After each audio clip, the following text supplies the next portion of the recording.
I don't know how many Jesse James did, but it was mostly robbing banks.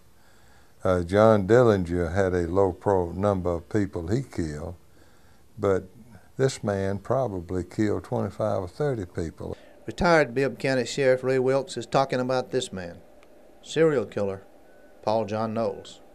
Knowles' murder spree went through 8 states, but Central Georgia was a home base of sorts. It's where he had a girlfriend, eventually went to court, and where he killed over and over. He killed with no remorse, with no feelings, and people who he had he just picked someone up that was stumming, hitchhiking, and ended up killing the person. He didn't know him. Because as this book jacket says, he was handsome and charming, a psychopath and mass murderer. He was supposed to have been a karate expert. He was supposed to have had 8 hours a day of working out in that cell, of all types of push-ups, sit-ups. He was a fine specimen of a man. Sandy Fox obviously agreed with that. She was the woman who met and romanced Paul John Knowles, the woman who lived to write this book about him, Killing Time, the bizarre but true story of 2 weeks of love and terror. A British journalist on assignment in the United States, Sandy Fox met Paul John Knowles in Atlanta and eventually traveled south with him. They rode to Florida in a new car that, unknown to Fox at the time, had been stolen from a Knowles murder victim. Knowles said he wanted her to write his story, but he didn't tell her he was a killer. Instead, he told her a story about Jonathan Livingston Seagull. Ray Wilkes heard the story too when he noticed the ring Paul John Knowles wore in jail. Basically, the story was it was a seagull who defied all other knowns and all other traditions and broke away from the flock of other seagulls and rose to a height that was above all the others. You could say that about Knowles. He just killed them for the sake of killing. It was a scorecard. What's going on, Graveyard Shift family? It is your fearless shift leader, Dalen Spratt, clocked in for another amazing shift. Family, today I'm taking you out of Georgia. I'm swanging you all the way down to Florida. We have a very interesting story today about a very interesting Florida man. And I know, when you think of Florida man, you think about a man wrestling a gator, some guy thumbing through the swamp with an anaconda in his hand, or you think of serial killers. Yeah, serial killers. Today we are talking about Paul John Knowles. And do you know that people have dubbed him the world's most handsome serial killer? I don't know, ladies and gentlemen, what y'all think? What y'all give Paul John Knowles on a scale from 1 to 10? Go ahead and drop that number in the comment section. I ain't gonna lie, he's a striking gentleman. But would I get in his car late at night leaving a bar? Depends on how many shots of tequila I had. No, I'm just playing, y'all. This is a serious matter. Paul John Knowles is a Florida native. He was born in 1946, y'all. Knowles logged his first arrest at the age of 19. This man has been getting locked up since his teenage years. And they said he would roughly spend about 6 months every year of his life in jail. That man got locked up from stuff like burglary all the way to auto theft. And it was when he was serving time in Rayford when he started corresponding with this lady in California named Angela Kovic. Now, you see, Angela was recently divorced. So I get it. You know what I'm saying? You going through a breakup. You're feeling lonely. You're down. You're looking for some companionship, a little bit of conversation. So you do what people who are lonely and looking for love do at times. You go on to the prison personal files. I mean, think about it. They ain't going nowhere for a really long time. So Angela hopped on prisonlove.com and found her an inmate that she connected with. Unfortunately for her, it was Paul John Knowles, a.k.a. the Casanova Killer. You see, Angela started to visit Paul in jail consistently, so much that they started a relationship together. They were actually dating. It got to the point where Paul even proposed to Angela while he was in jail on one of her visits. And of course, Angela accepted. Why not? Have you seen his jawline? Listen, so she accepts the proposal and goes back home to California. And at this point, she's madly in love. She needs for her new fiance to get out of jail and come visit her and come home and move back. So she did anything that a dedicated partner would do. And that is she put up her own money and got Paul a brand new lawyer. And she didn't just get him any lawyer. She got him like the Johnny Cochran of back then. Listen to me. This lawyer walked up in there, spit his knowledge, and literally a few months later, Paul was released from jail. Now, this is where the story gets kind of interesting. Paul then immediately goes to San Francisco to go and meet his fiancée, Angela. But this is what Paul didn't know. Right before that, Angela had went to visit a psychic. And the psychic told Angela that there was something dark about to enter her life, and be aware for anyone or anything new that just shows up in your life. And coincidentally, here comes Paul knocking at her door. And as soon as Paul opened up the door, Angela took one look at him and just knew that this presence was that dark presence that the psychic had just warned her about. Kudos to Angela for following her heart and, well, her psychic. Because she ended her engagement to Paul right then and there, broke up with him and told him he had to leave. Now, according to Paul, out of his own mouth to authorities later, he confessed to killing 3 people that night that Angela broke up with him. Now, those 3 murders have never been confirmed, but they've also never been completely debunked. But out of Paul's mouth, he confessed to killing 3 people the night that Angela broke up with him. So after being broken up with, Paul, with his tail tucked between his legs, he goes back home to Jacksonville, Florida. But see, now Paul decides to go out one night while in Jacksonville, and he ends up going inside of a bar. He's drinking, and he gets into a fight with the bartender. While fighting with the bartender, Paul reaches in his pocket, pulls out a knife, and stabs the bartender. Now, Paul is arrested for this fight that night and is taken to jail. And on the night of July 26, 1974, Paul John Knowles actually picks the lock to his jail cell and escapes jail. And that night, he ends up finding himself inside of the home of a 65-year-old woman by the name of Alice Curtis. You see, Alice Curtis was a retired school teacher who was at home by herself. Paul breaks into the house, finds Alice, he ties her up, ties a gag around her mouth, and totally ransacks her house looking for money, valuables, anything that he could steal. Finally, before he left, he took the keys to her car, took her car, and drove off, leaving 65-year-old Alice tied up and bound on the floor.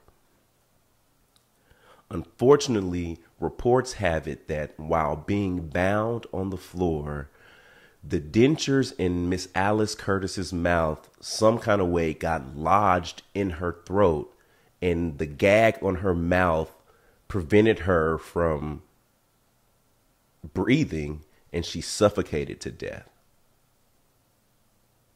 Now, it is unknown if the intentions by Paul were to kill Miss Alice by binding her and strapping her mouth shut, or it was essentially not his intentions, and he just wanted to keep her restrained while he stole all of her valuables. So now Paul is driving around town in this lady's car, right? And he's hanging out for about 2-3 days, minding his own business in this woman's vehicle. So by now the police are investigating the murder, and they're putting 2 and 2 together, and they're starting to realize that it was Paul who committed the crime. So now his picture is starting to show up all over television. Now Paul had the plan to drop the hot car off on a quiet residential street, but as he was about to drop off the car, right, he spied an 11-year-old Lillian Anderson and her 7-year-old sister, Mylette. You see, he recognized the sisters because they knew his mother. So Paul was so confused and paranoid that he convinced the girls had seen him and that they were going to tell the police. So he had the dumb idea to kidnap both of them, and he dumped their strangled bodies in a swamp outside of town. This man literally killed 2 young girls because he saw them. And just because they knew his mother, he just knew that they were going to report him to the police. After killing the 2 sisters, the very next day in Atlantic Beach, Florida, Paul broke into the home of Marjorie Howe. He strangled her with a nylon stocking and stole her television. You see, then his very next victim was a teenage Jane Doe hitchhiker who he raped and strangled for sport as he drifted aimlessly, working his way north. And then on August 23rd, he invaded the home of Kathy Pierce at Musella. He strangled her with a telephone cord while her 3-year-old son sat there and watched. But one thing about him, he did not touch the boy. He left the child unharmed. And then on September the 3rd, Knowles met a businessman named William Bates at a tavern in Lima, Ohio. They had a couple of drinks. Then he ended up strangling Bates and dumping his body in some nearby woods where they will be discovered later in October. You see, Paul had ended up stealing this man's money, his credit cards, and even stole Bates's car. So after he took his car, he drove all the way to Sacramento, back through Utah. He even paused in Ely, Nevada, where he bumped into 2 campers by the name of Emmett and Lois Johnson on September 18th. Unfortunately for them, he murdered them. 3 days later, he's driving through Seguin, Texas, where he spots a female motorist who was stranded on the side of the road. He gets out the car and proceeds to help her. Immediately, he grabs her, he rapes her, then he strangles her to death. He drags her body through tangled barbed wire and dumps her body. Then on September 23rd, he met beautician Ann Dawson in Birmingham, and he instantly caught her eye. So much so that she got in the car and traveled with this man. And at her own expense. I mean, this woman was literally paying for the whole trip. It wasn't until Paul got tired of her that he killed her on September 29th. Her body has never been found. You see, Paul just drifted alone for a few days after that. He ended up driving through Oklahoma, Missouri, Iowa, and Minnesota, apparently keeping his nose pretty clean. I mean, literally, he killed nobody during that time. But by October 19th, they say he needed his fix, and he found it in Woodford, Virginia, by barging into the home of 53-year-old Doris Hovey. You see, he took her husband's rifle and shot her dead in the head, then wiped his fingerprints from the gun and placed the gun next to her dead body. Afterward, the police would find no signs of sex or robbery or anything to offer them a motive in the case. So at this time, they didn't know who did it. This was just another random murder inside of Woodford, Virginia. Now, still driving the car that he stole from Mr. Bates. Mind you, y'all, Paul is on the run. He's got murders. He done escaped from jail. Now he done made his way all the way back down to Florida. And in Key West, Florida, Paul picks up 2 hitchhikers, and he had planned on killing them both. But see, his plan went all the way south when, while they were driving in the street, a police officer stopped them for a minor traffic violation. But you see, the careless officer let Paul go without any type of effort. He let him go with a warning. But the experience shook Paul. It had him scared. So Paul ends up driving to Miami and drops off his 2 hitchhiking passengers. And Paul calls his lawyer and asks his lawyer for advice, right? His lawyer tells him, look, Paul, bro, you need to turn yourself in, man. They want you for killing people. You already on the run for jail. What is your plan? Paul convinced his lawyer to meet up with him. And Paul handed his lawyer some taped confessions and then literally slipped out of town before the police even knew where he was. So then on November the 6th in Macon, Georgia, Paul ends up befriending somebody by the name of Carswell Carr. And Carswell invites Paul back to the house to spend the night. And after a few drinks, Paul ends up stabbing Carr to death and then strangling Carr's 15-year-old daughter. But here's the thing. They say that Paul tried to have sex with the corpse of the 15-year-old, but he just couldn't get it up. So after these murders, Paul tries to get on up out of Macon. But they say before he leaves Georgia, he kills 2 more hitchhikers, Edward Hillard, whose body was found in some nearby woods, and his companion, Debbie Griffin, who to this day is still missing. So Paul getting ready to get up out of town when I guess he decides to change his mind and he's going to just stay in Georgia. So he makes his way to the Atlanta area.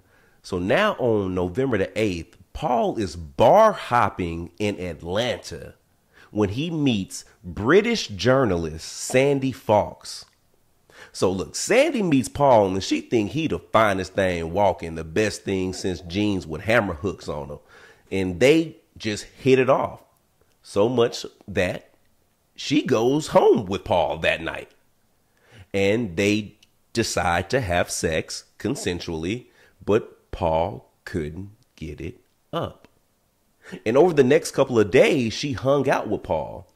And every single time, Paul couldn't get it up. Now, they are suggesting, now this comes from they, and they is not me.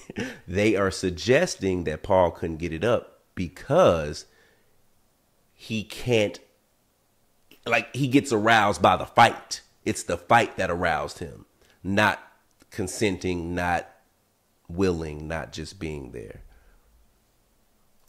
Now, after so many attempts, they decided to go their separate ways. And on the night of November the 10th, Paul ends up picking up one of Sandy Fawkes' best friends, a woman by the name of Susan McKenzie. And see, the next day, Paul ends up demanding sex at gunpoint from Susan. But see, Susan was able to escape and she notified the police. But when the police tried to stop Paul, Paul pulls out a sawed-off shotgun and it was able to escape again. Now Paul really has to get up out of Atlanta. So he makes his way on down to West Palm Beach, Florida, where he broke into the home of Beverly Mabee. While there, he abducted her sister and stole their car. But Paul wasn't just a savage this time. He ended up dropping his hostage off in Fort Pierce, Florida the following night. But see, while he was there, a police officer recognized the stolen car and pulled Knowles over. but Knowles was faster on the draw. He ended up taking the police officer hostage and drove away in the police car. Look, he cut the sirens on and ended up stopping another guy driving a car by the name of James Meyer. Y'all, I don't think y'all heard me. Paul has a police officer hostage in the police officer's car. He cuts the sirens on, pulls another guy over, and steals that guy's car. Now Paul is in James Meyer's car with James and the police officer both held hostage. Now, this was just too much for Paul, because he's like, I'm in a stolen car. I'm on the run from multiple murders. I got a hostage of a regular guy and a hostage of a police officer. I got to make something happen. So Paul pulls over, and he's in Pulaski County, Georgia, where he takes the police officer and James Meyer into the woods, and he handcuffs them both to each other around a tree. And this is where he shoots each one of them in the head at close range. So after committing these two murders, he hops back in the car and he speeds down the road. A short time later, Paul crashes through a police roadblock, losing control of his car and smashing into a tree. Paul gets out the car and it's a foot race. I'm talking about it's a chaotic chase for Paul. Dogs are out, helicopters are flying. Finally, a concerned civilian corners Paul, and on November the 17th, he holds him there until the police come and take him into custody. Now, while in custody, Paul claims to have killed 35 people. But to this day, only 18 could be verified. And this is when the wild story comes to an end. On the day of November 18th, while being transferred to a maximum security facility, they say Paul was sitting in the backseat of a police car where with a paperclip, he was able to take off his handcuffs, where he reached for the sheriff's revolver in front of him, firing off one shot when the second sheriff in the vehicle turned around and shot Paul 3 times in the chest, killing him immediately. Some people feel like his fate was justified, while others feel like he was executed. Paul John Knowles, the Casanova Killer.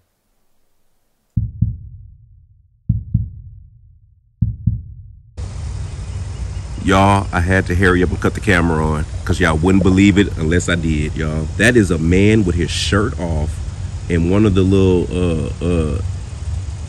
I don't know what it's called, like the little male skirt things that they wore back in the Bible.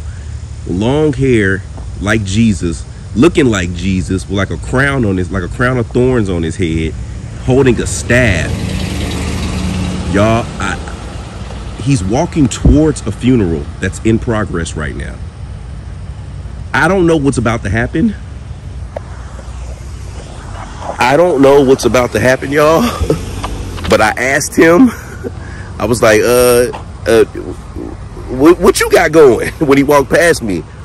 And his response just wasn't confident enough to make me believe like he's supposed to be here. And I was like, man, well, I said, man, what you got going? And he was like, just here. And I was like, I like your outfit. And he was like, I'm just cosplaying. I said, in the cemetery? And he just kept walking. But he's walking towards a funeral. If this man dressed up like Jesus to crash this funeral, y'all, I'm gonna have to keep y'all updated. I'm invested. I came here to speak to somebody, y'all. I came here to speak to a serial killer, the Casanova Killer, y'all. But I'm gonna be honest with you, following a loose Jesus through a cemetery during a funeral, that might be a little bit more entertaining, y'all. I'm gonna keep y'all updated.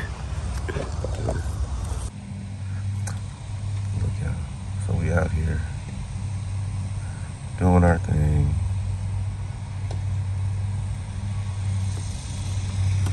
Oh, I guess y'all thought I was playing.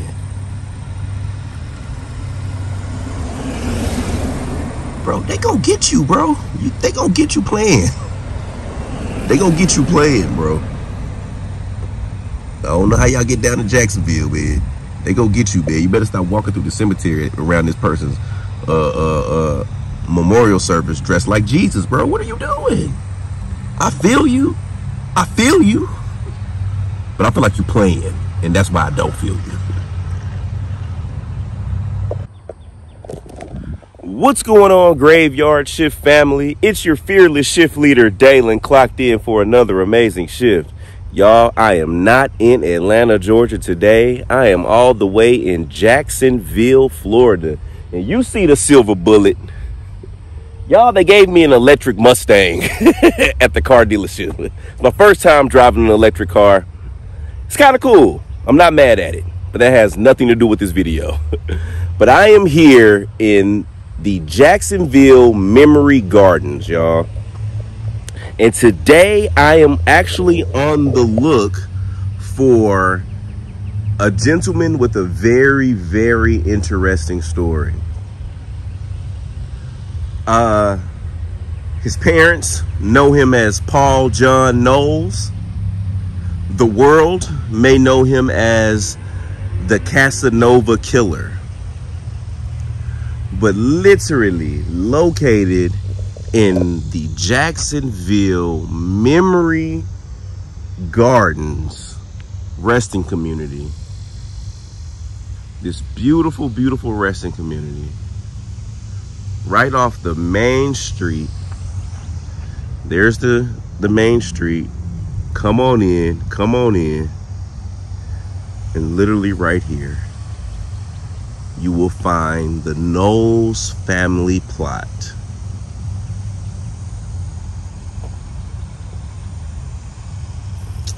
And right here,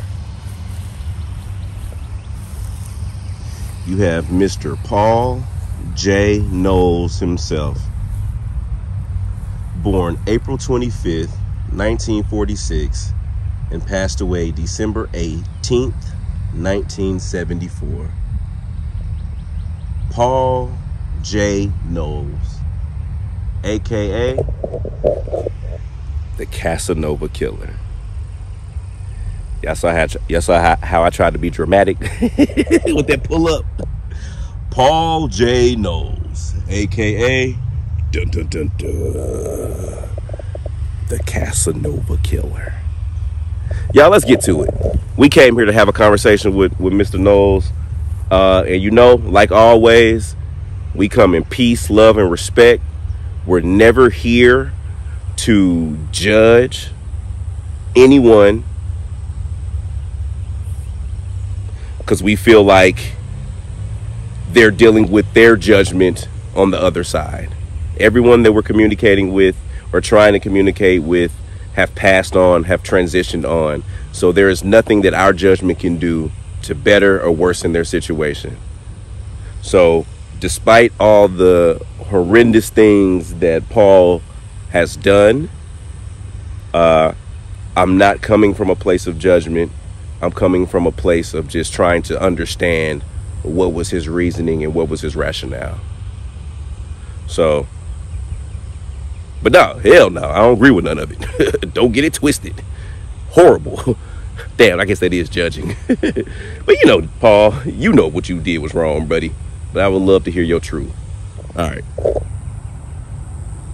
What's up, boss? You doing all right, man? I'm good, man. How are you? Good, man. Good, man. What's going on, man? Just here to walk. I appreciate it. What's going on with you? Yeah, so I'm filming, man. Yeah. I go to resting communities like this, and okay. I try to speak to different people that are resting. And That's this, pretty cool. yeah, right. So that's what I'm saying. We out, everybody out here doing their thing. Yeah, I mean, there's lots of cool stories I bet all these people have. Have you ever heard of this gentleman, Paul Knowles? Paul Knowles? No, sir. Literally in like the 70s, he was a serial killer out in this area. Oh, geez. And so like in like an 18th month period, he killed like 20 people. Jeez. And they said maybe 35 altogether. But yeah, so I'm surprised people are so nice to his grave. that's what I said. There's no, like, there's literally, it looks, they got flowers here, everything, bro. But yeah. Wild, 'cause, yeah, some people are a lot better than him and get their... Way worse. Way worse. Too, yeah. So now you know what I'm doing, bro. What's your thing, man? It's not important. Oh, okay. That's fair.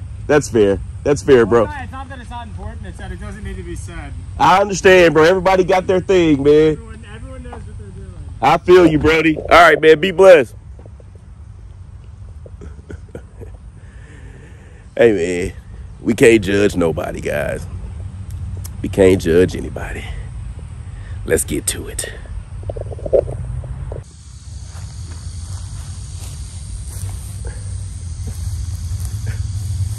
Graveyard Shift family. I don't understand why dude don't want to tell me what his angle is. Look, I'm out here trying to speak to the spirits of serial killers, y'all. I am in no place to judge why you dress like Jesus walking through a cemetery. I am in no place. This is a judgment-free zone. But I need to know why. Sir, because the last time somebody dressed like you was walking earth doing stuff like that, it opened up a new chapter in the Bible. All I'm saying is, I just want to know. Listen, I don't want to be one of those, listen, y'all. I don't want to be one of those people in the next chapter of the Bible. You know, like, y'all, I'm tripping, y'all. That's just really, really random. But I do think about stuff like that. Like, there was literally a group of people chilling in the Bible, and a man came up to them and was like, look, man, it's finna flood. Y'all better come to my house in about 6 weeks and hop on my boat. If not, y'all gonna drown. And he walked off, and they was like, yeah, right. What was he drinking, buddy?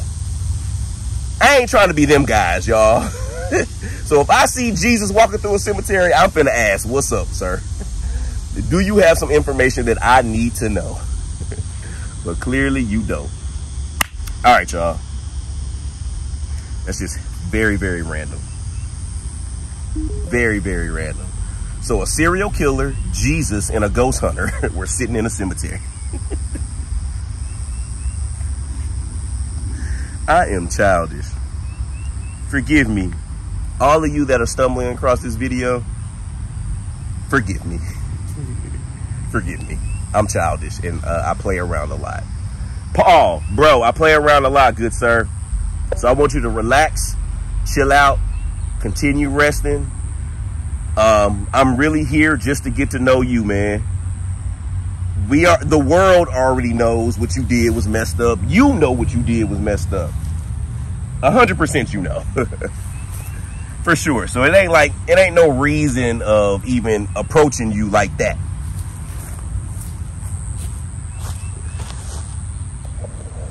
But for whatever reason, there was a reason why you did what you did. And that's what I want to get to know. Look, man, obviously,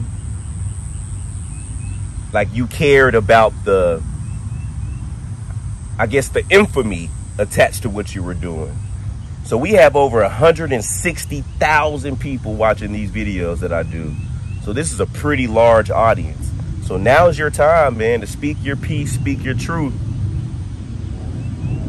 They say they took you out in the back of that police car, man, so you never really got your, you know what I'm saying, your full day to speak your piece.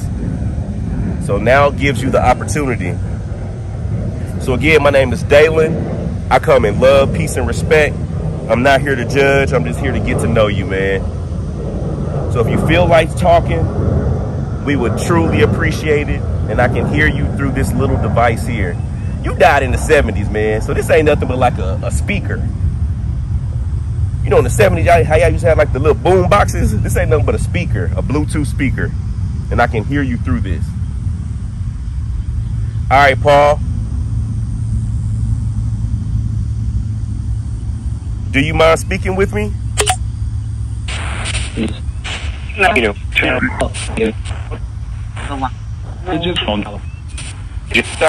Difficult. Okay. Can you tell me your name so I know who I'm talking to?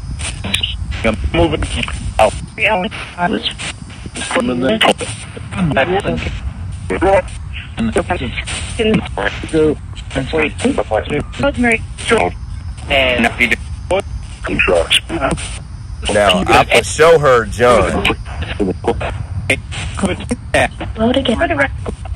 So would you rather I refer to you as Paul or John? You think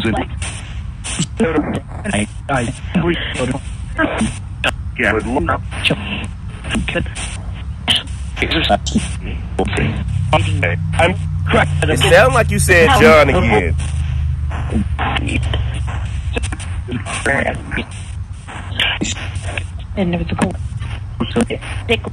Okay. Walter's here. Y'all, isn't it funny how the guys immediately are popping up, Rosemary, Walter, like immediately? So that lets me know that they feel like potentially I may need someone here may be in need of assistance. So John, man, I appreciate you coming through. I would love to get to know you, man. Just starting from the beginning. Your childhood. They made it seem like you got into a little bit of trouble growing up. You know what I mean? Nothing too crazy, but you know, still trouble nonetheless. How was your childhood, John?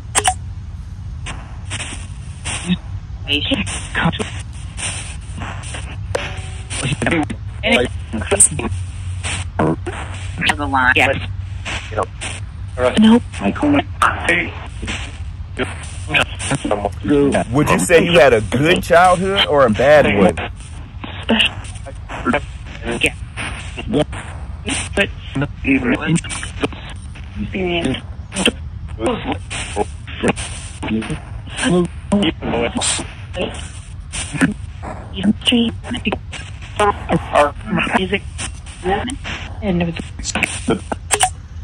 Did something in your childhood like cause you to be the person that you were and do the things that you did? Like, does all the killings that you did in life, did they stem from something that happened in your childhood?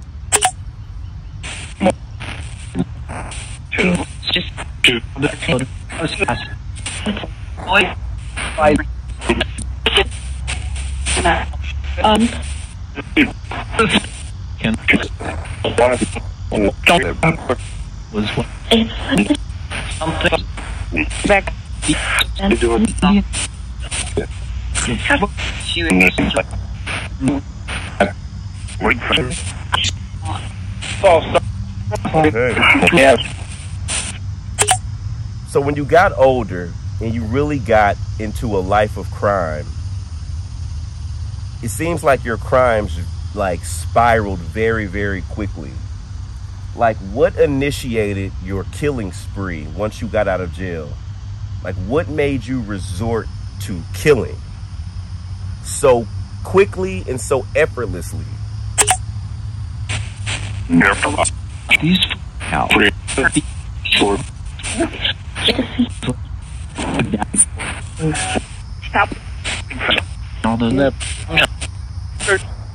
I went up.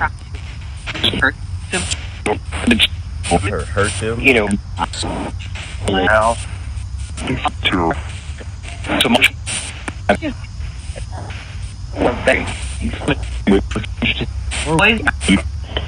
Right. Okay, so the police officers and detectives were saying it was very hard to kind of figure out who you were and to find you because there was no rhyme or reason or connection to the people that you killed. So what made someone stand out to you for you to want to take their life? Did you? You know.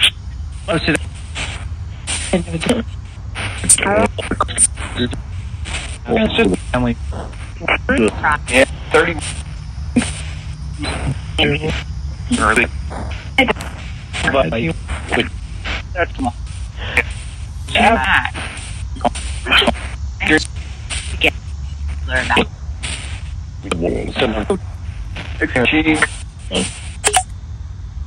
Like, for you to pick random people to interact with and eventually kill, there had to be some sort of selection process.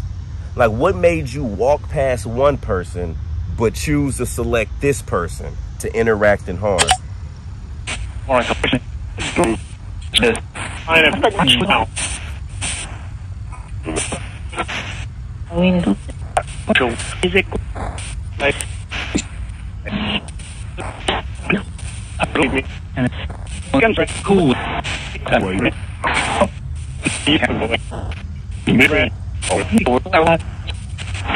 I heard all the people you love.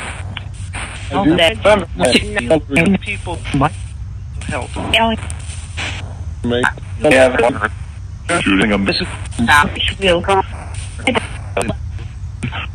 So what I think I'm doing this session, and I feel like I'm interested to see how it's going to play out, is just to literally ask a question and just run the box without me interrupting and jumping in, unless I catch something pertinent with my ear, but just letting them speak and then go back and transcribe what's being said. So I kind of want to see how that plays out.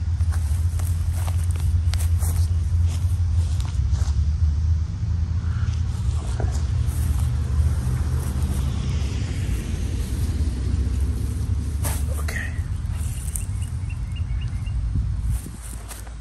Paul, was that a part of your strategy to be so random with your victims?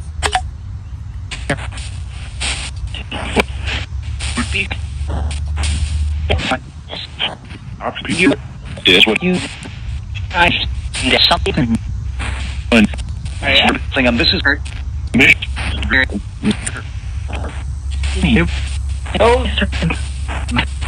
Not deserve it.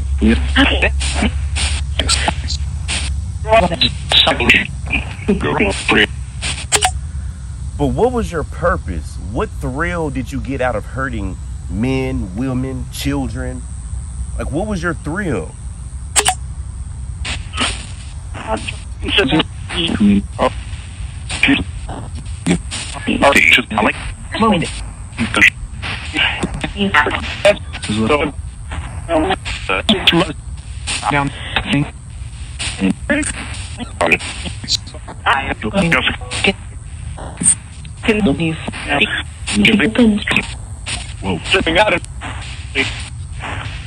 In there.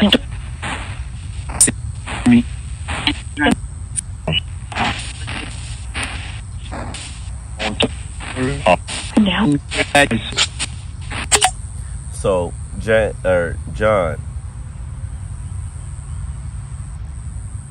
John, you were referred to as the Casanova Killer because of your looks and your charm. How do you feel about that moniker? Go. You wanted to that it was but maybe Are you happy with the name that you were given? You live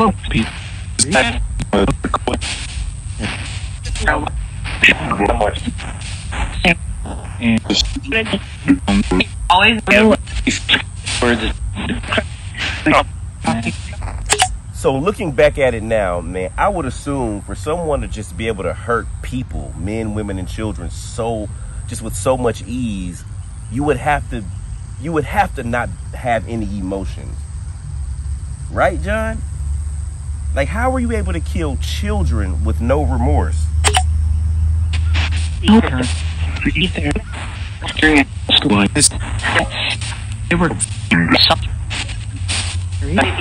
Remember, just where?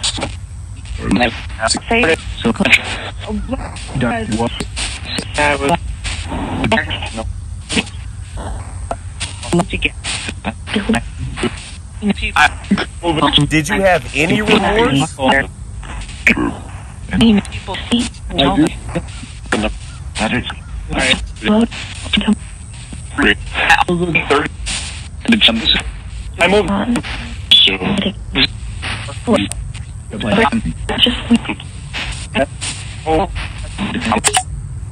So John, look.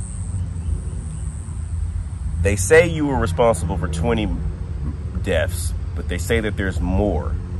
Do you know the exact number of people that you killed?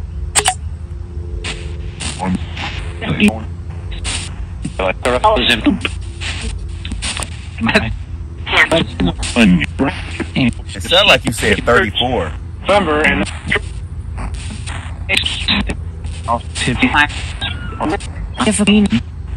Yeah, definitely.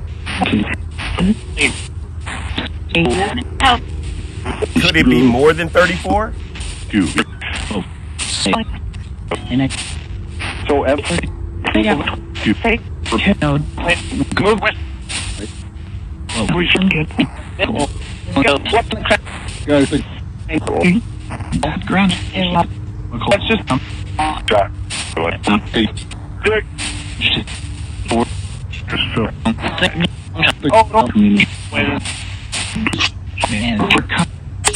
So if you were never caught, what was your goal? Did you have a number in mind that you were trying to get to?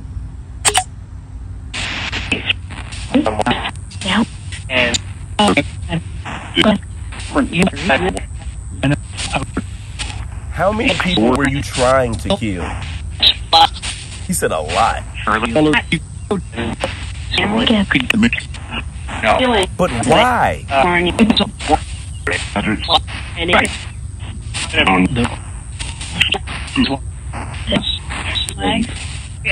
Like, what did it do for you to kill these people?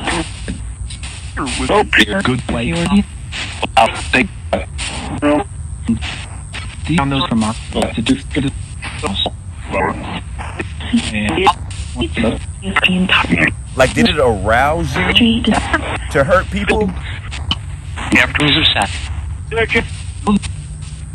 Did you say after, which is sad? Yeah, I'm glad you... John, I didn't want to be judgy, but I want to let you know that's wild, bro. That's crazy. I'm judging, bro, and I'm glad you know that was OD.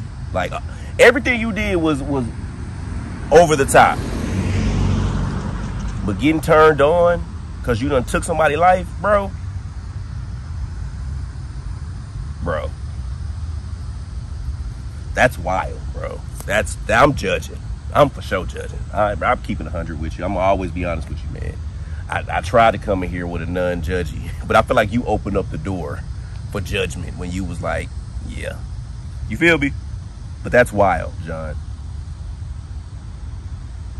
But we're here now. So why? Why do you feel like that turns you on?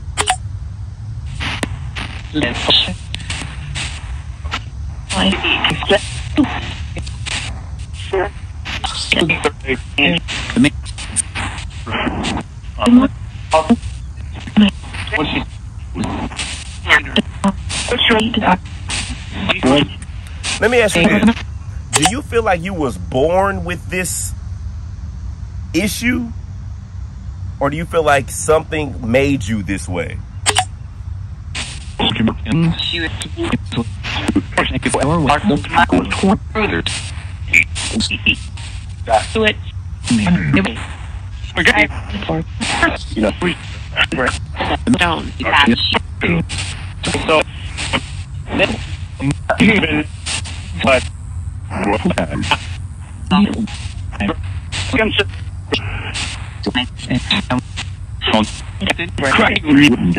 Do you feel like you don't get the notoriety that you feel like you deserve for all the murders that you've done? So you have people like Ted Bundy and Jeffrey Dahmer who are looked at as some of the most renowned serial killers, but not too many people have heard of you. How does that make you feel?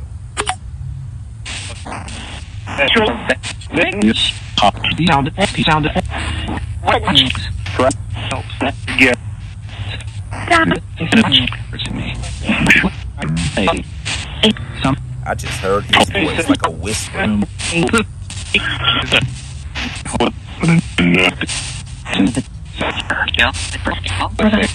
Does the infamy matter to you?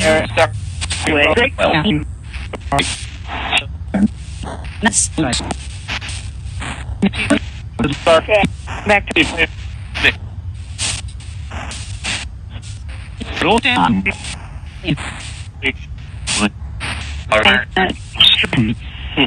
Okay. So, now there's questions about your death. Let me check the camera. Oh. So the question surrounding your death is, the police officer said that you picked the handcuffs with a bobby pin or something, some sort, while you're in the back of the police car, and you went and tried to grab the driver's gun, and you fired off a shot when the other police officer in the passenger seat turns around and shoots you 3 times in the chest. That's the story. Is that what happened?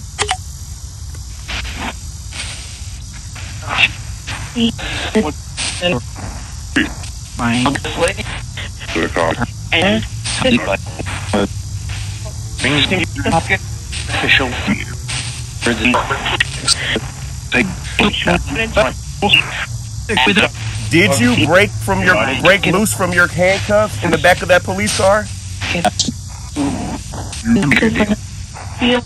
I would like that.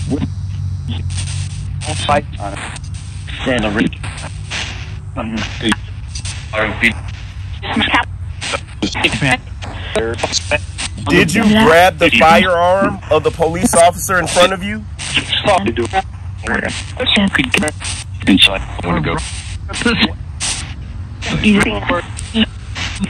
said you wanted to go to prison, and you didn't want to go to prison.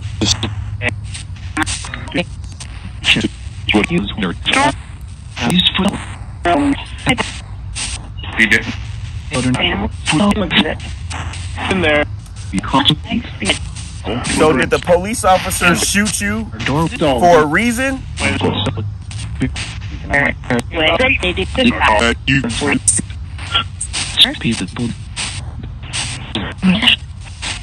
John, now's the time to clear up any rumors, man. Like I said, there's people who believe that you were set up in the back of that car. Like you did not break loose. You did not go for the gun. They just executed in the back. And then there's people that believe that you actually did break loose because that's your MO and you tried to get the gun and what happened, happened. So were you set up?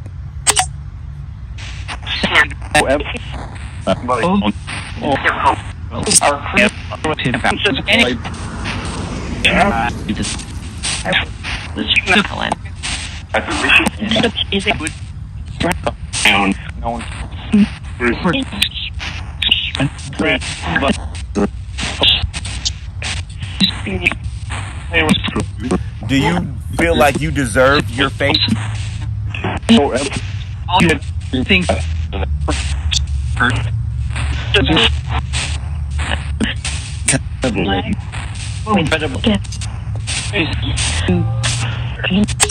Do you have any regrets? So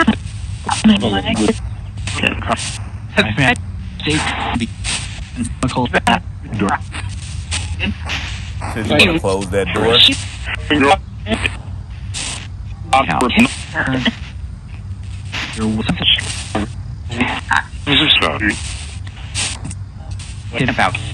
And real quick, does that Jesus guy walk around here all the time?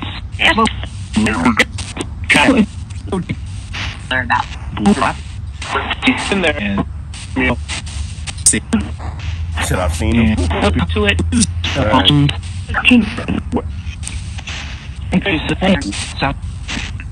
Well, John, man, is there anything else you would like to say?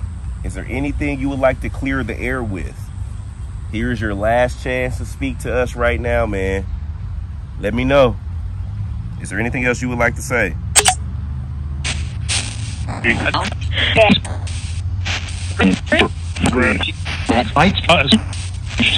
Fine. Oh. Family. What? Good.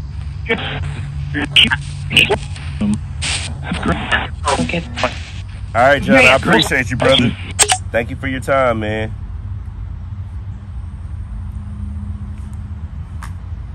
Graveyard Shift family. It's interesting getting into the mind of a serial killer. Just never know who could be literally resting right next to you.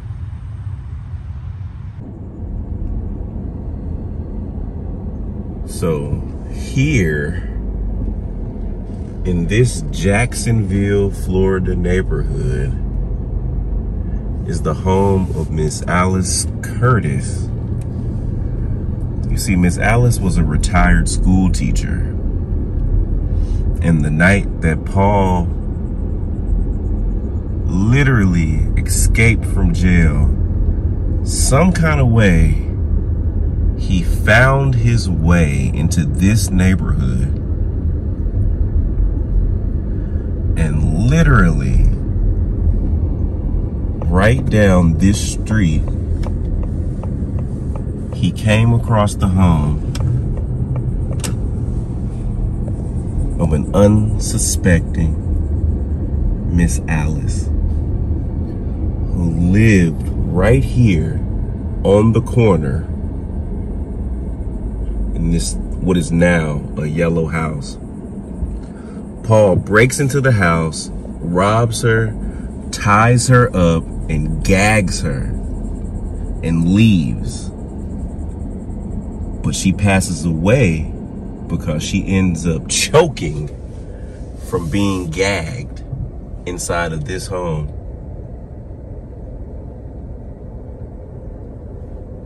Literally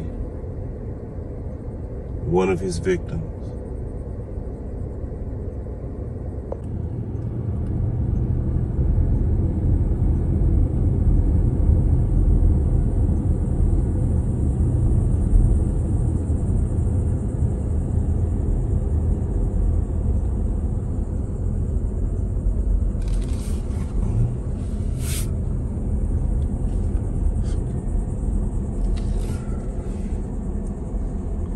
So resting in here somewhere is Miss Alice Curtis. So unfortunately, this is a part of the shifts that I don't show often, which is us trying to locate the person who we're coming to visit. And a lot of times it's like finding a needle in a haystack. So I'm gonna get out the car. Yeah, try to find my way.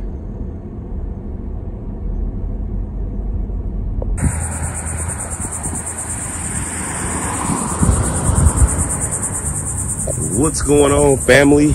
We are here at the H. Warren Smith Cemetery, and it's a hot day out here in Florida, y'all. But this is where the final resting space of Miss Alice Henrietta Curtis is. This is the final resting space of Miss Alice Henrietta Curtis, one of the very first victims of the notorious Casanova serial killer. You know, what's interesting about Miss Alice is that she was literally just minding her own business when her peace was interrupted and disturbed by this heartless, callous serial killer. Now, we don't know if his intentions were to actually kill Miss Alice, because before he left, he had not harmed her physically. He did tie her up, and he bound her mouth shut. And he left, and he took her car, and he continued on about his spree. But Miss Alice, being 65 years old at the time, they say that her dentures came loose while she was bound with her mouth shut, and she actually choked to death, which is an absolutely horrible, horrible way to go. But this here is the final resting space of Miss Alice Henrietta Curtis, from Dayton, Ohio, born April 15th, 1909, and passed away in Jacksonville, Florida, July 27th, 1974. It seems like she's resting here with George Curtis. I believe this is possibly her husband, who passed away 4 years before her. I'm gonna set up and do a spirit box session, because we just want to let Miss Alice know that people are still caring, people still talk and acknowledge her, and just to pay our respect. Love, love, love.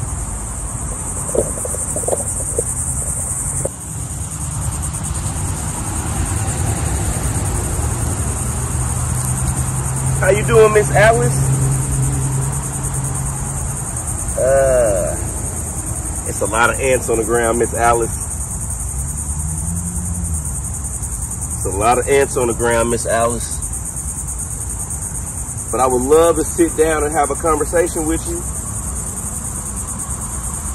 Miss Alice, do you mind if I sit here on the side of you?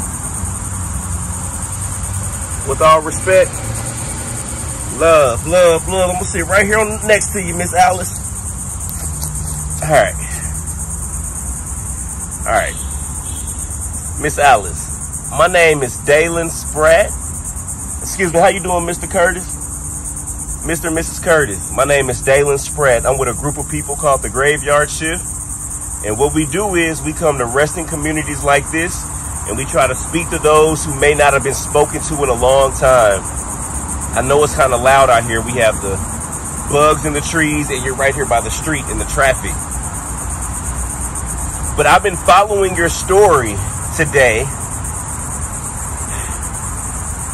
and I just want to start off by saying I hate it from the bottom of my heart what happened to you. You didn't deserve that at all. At all, Miss Alice. And I know you're in a better place, but I know you had way more life to live, and that coward took it from you. But I say all that to say, I went and spoke to him earlier today to see what his,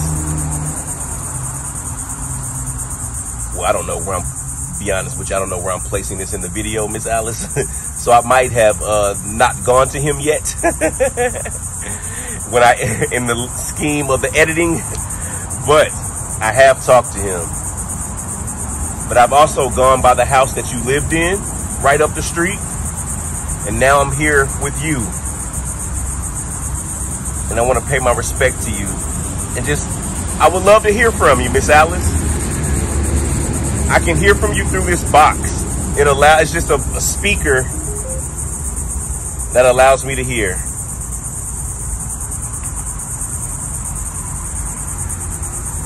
Miss Alice, do you mind speaking to me for a second?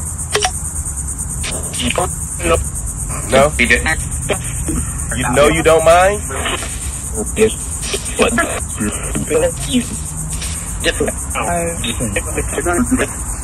Okay.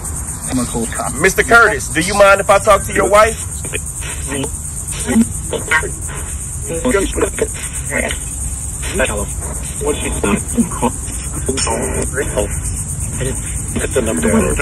Okay. Okay, Miss Alice.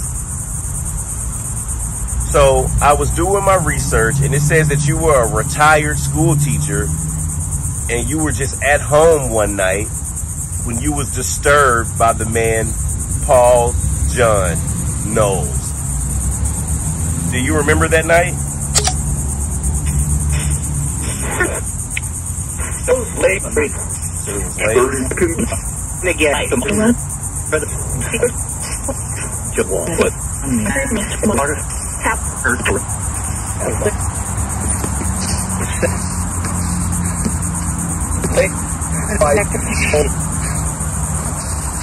Miss Alice, do you remember what you were in the house doing at the time that he broke in?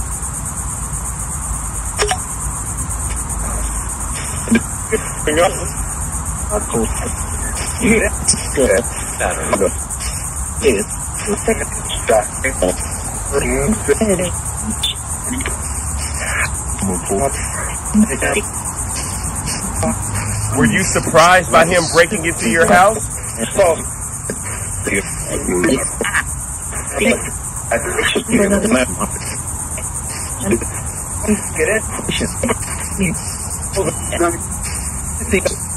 Did you try to defend yourself?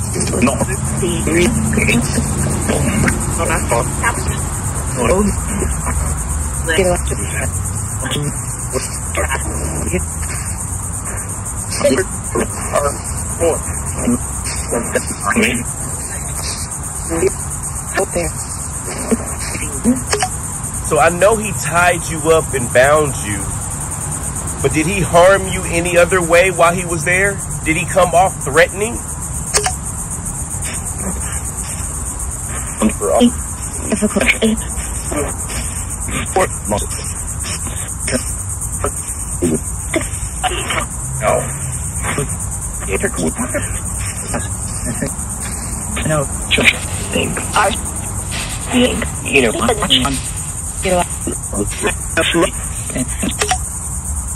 Miss Alice.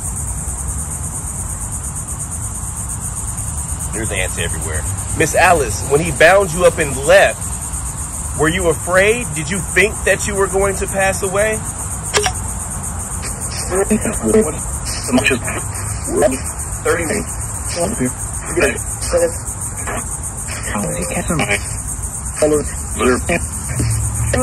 I said you didn't deserve it. Not at all.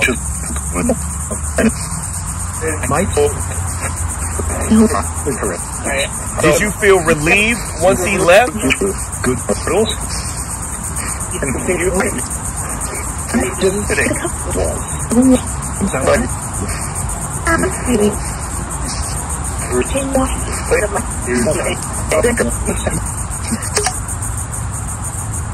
You passed away from being essentially choking and suffocating. But I'm curious, like, did you start to choke immediately as he gagged you? Or did something happen while you were gagged for you to start choking?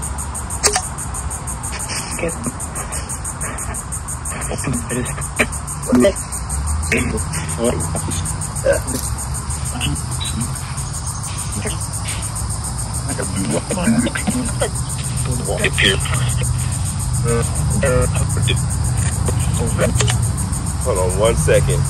Miss Alice, it's so many ants over here. I wanna come right here and sit on this stool, but you're right here in the background, and I know you can hear me. I know you're still in earshot, but your boy getting bit. Make sure y'all still can see. Okay. That's her resting right here, y'all. Miss Curtis, I'm right here, love. It's just a seat right here. Okay. Now, Miss Curtis, do you feel like there's anything that could have been done to have saved you that night?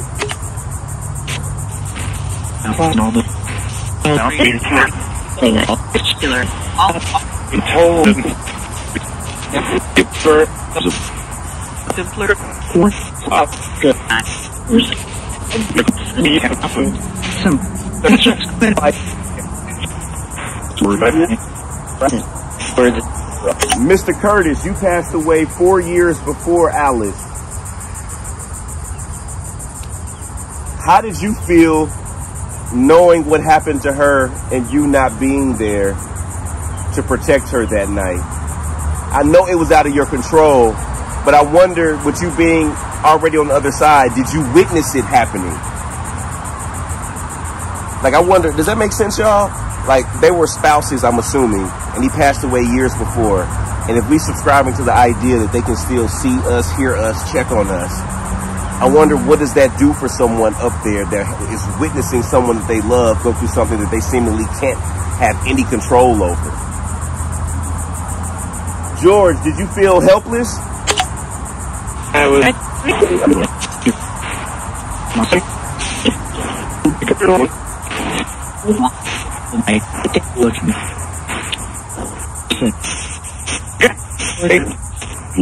It was a play.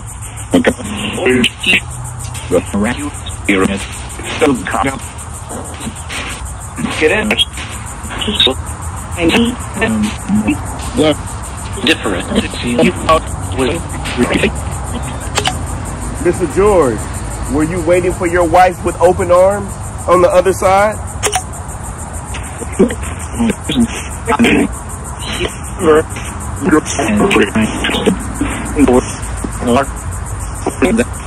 Where? There.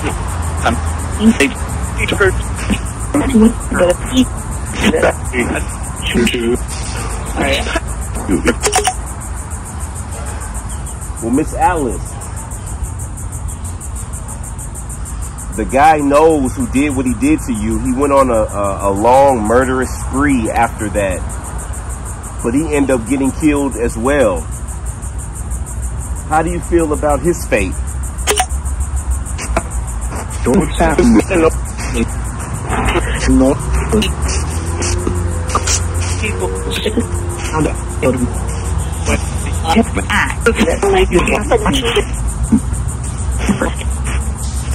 Were you able to confront him on the other side?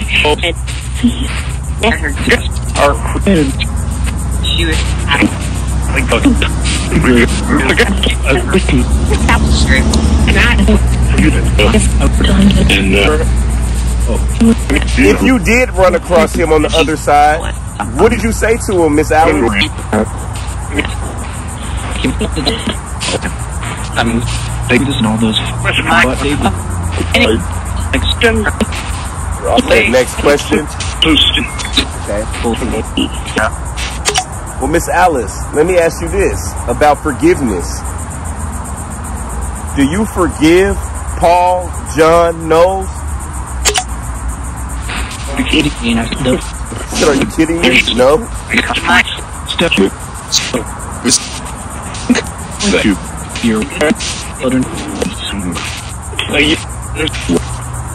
Hey, I don't blame you. I ain't here to judge. My favorite line. I ain't here to judge as I be judging. But nah, that for sure I don't judge you for. I don't blame you for that. I don't blame you for that. Is there anything you would like to say about that incident or about Paul John Knowles to our listeners, just to get off your chest? I would.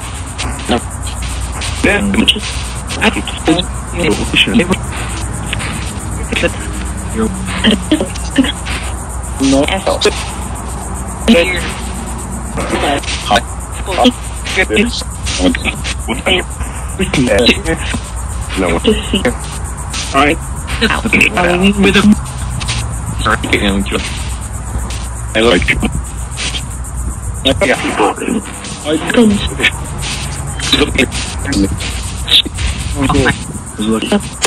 Mr. Curtis, did you ever have a run-in with old Paul John Knowles on the other side?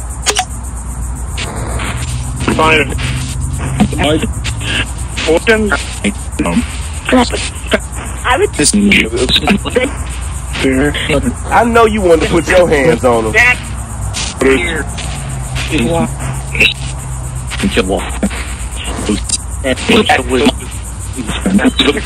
Or did you? Did you catch him up there? He said, I'm trying. Say, George, I ain't mad at you, my boy.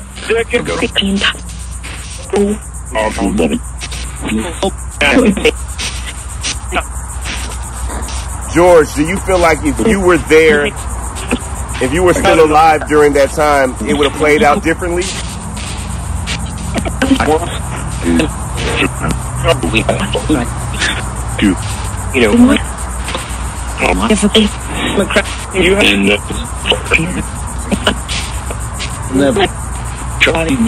Now, George, you would have been 70 now.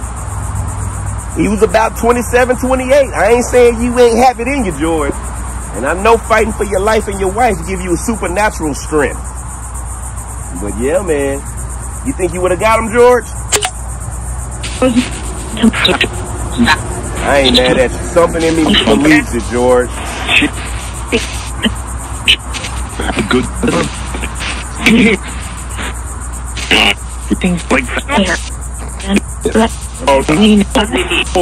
It just seems like sometimes stuff just seems unfair. Like Alice didn't deserve that. It had nothing to do with her. It was just at random. Anybody could have been living in that house. For whatever reason, he picked that house.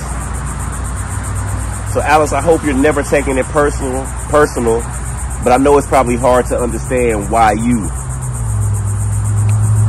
But just know that there's people out here that care about you and your story, and we will forever be mentioning it and talking about it, and we will not forget you or your legacy or the life that you live. And to be in all fairness, Alice, he ain't getting all the publicity that he thought he was gonna get. So it's almost like he's not winning either.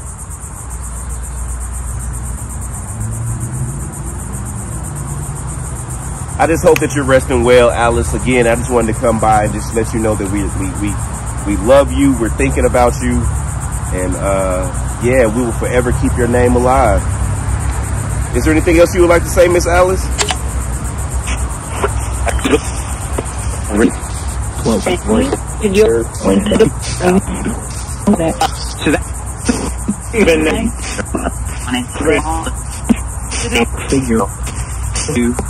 There.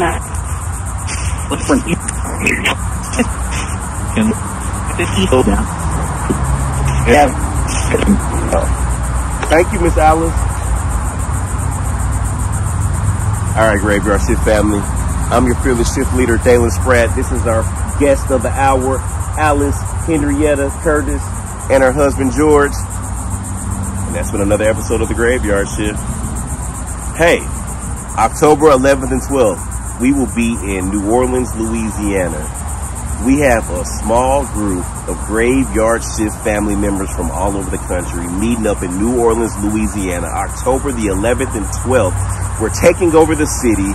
We're doing a whole bunch of investigations. We're linking up with Bloody Mary. We're touring her house, her museum. We're touring the apartment where the murder happened in New Orleans. Y'all, there's so much going on in New Orleans.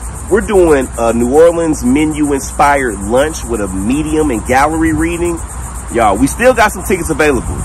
We ain't inviting the whole world, y'all. So if you want to come out and kick it with about 30 or 40 of our Graveyard Shift family for our inaugural Graveyard Fest, this is the very first one, y'all. There will never be another first event ever again. So if you want to come kick it with us out in New Orleans, come on out October 11th and 12th. Please check the description of this video and you can find tickets, y'all. Y'all, it's going to be a great event. I would love to meet you in person and see you there. We're even doing live Graveyard Shifts.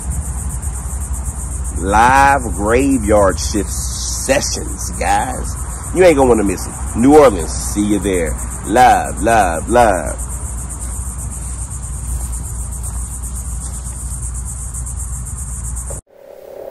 If I had to live over again, I wouldn't. You wouldn't do one. I wouldn't live it again. It's been that bad. There's no way I'd go through another year of it. I fully intended to be shot before I was arrested. Also, worst thing that ever happened to you in your life? Worst? I was born. You sure? You mean from the time you're born, you've been that bad against life? Well, I look at it like this. I was a hell of a lot better off before I was born than I am. Or have been since I was born. Well, let me ask you something else. What's the best thing that ever happened to you in your life? Nothing really.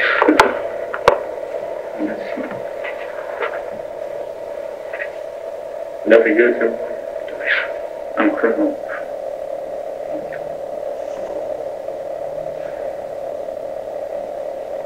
I've been a criminal since I was a kid. You really are saying that you believe you have a criminal mind?